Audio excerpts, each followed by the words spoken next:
நல்ல மொறுமொறுன்னு ரொம்ப டேஸ்டியான சேனக்கிழங்கு வறுவல் கல்யாண பந்திகளெல்லாம் சாப்பிட்ற மாதிரியான அதே டேஸ்ட்டில் இருக்கும். இதை எப்படி நம்ம வீட்டிலேயே பண்ணுறதுன்னு பார்க்கலாம்.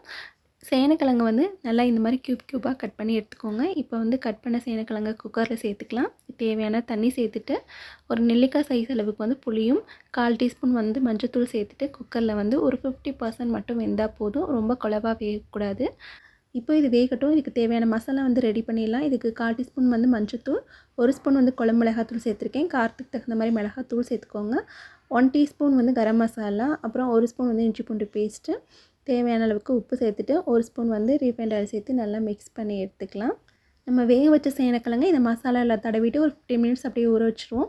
இப்போ கடாயில் வந்து ஒரு 4 ஸ்பூன் தாராளமாகவே எண்ணெய் சேர்த்துக்கோங்க. அப்போ தான் மொறுமொறுன்னு வரும். இப்போ இதில் சோம்பு கருவேப்பிலை போட்டு தாளிச்சிட்டு நம்ம மசாலா தடவி வச்சு அந்த சேனக்கிழங்கை எண்ணெயில் போட்டுட்டு சிம்லேயே வச்சு இதை ஃப்ரை பண்ணி எடுத்திங்கன்னா ரொம்ப டேஸ்டியான மொறுமொறுவான சேனக்கிழங்கு ஃப்ரை ரெடி.